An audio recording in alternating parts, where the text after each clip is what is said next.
Today, I want to share with you the simplest way to connect DeepSeek 4 to your Visual Studio Code. To do this, you need three simple things. First, you need VS Code itself. You probably already have it, but if not, it's business as usual. Download it from the official website with just one click. It's available for pretty much any operating system. Second, you need the DeepSeek version 4 LLM model.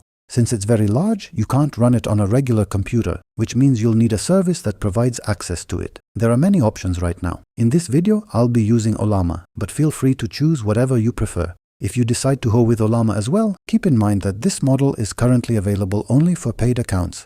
And third, you'll need the GitHub Copilot Chat plugin. However, you most likely won't even need to install it, since it comes bundled with Visual Studio Code. So, once you have VS Code and Ollama ready, everything can be set up in just a few seconds and a couple of clicks. You just need to know what to do.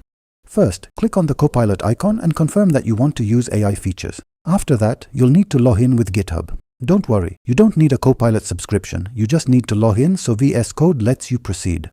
Next, click on the drop-down for selecting the AI model, where it currently says Auto. In the pop-up that appears, expand the Other Models list and click on Manage Models. Now you'll see a window where you can add additional models, exactly what we need. Add a new model and select Ollama from the list of providers. Then confirm a few parameters.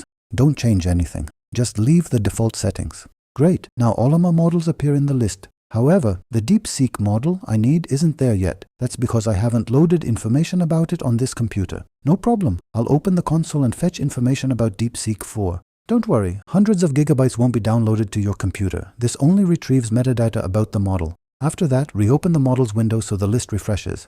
Now DeepSeek is available. Perfect. I selected. Good. Now let's go back to the chat panel and choose DeepSeek from the drop-down.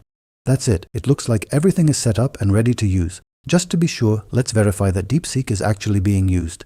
I'll ask a standard question in the chat. Who am I talking to? It looks like an AI assistant responded, but it's not clear which model it's using. No problem, I'll ask a follow-up question. Alright, the assistant confirms that it's using DeepSeek, which is exactly what we wanted. Great, now we have Visual Studio Code connected to DeepSeek version 4. As a bonus, let's quickly test how good DeepSeek is in this setup when working on real projects. Right now, I have a repository open in VS Code with test tasks that I use to evaluate models.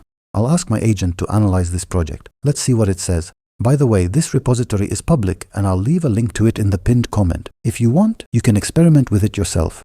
Alright, it looks like DeepSeek handled this task easily. It correctly identified that the repository contains 4 different projects. Nice. Now to test its analytical ability further, I'll ask it to rank the difficulty of these projects. Yes, that worked perfectly as well. DeepSeek ranked them by difficulty without any issues, and did it correctly. The classification almost matches my own. So, as you can see, connecting DeepSeek to VS Code takes just a few minutes. Nothing complicated once you know how. And so far, I really like the DeepSeek model. It can clearly compete with models from Google and Anthropic. So, that's it for today. If you enjoyed this video, give it a like and subscribe so you don't miss future episodes. See you soon. Take care.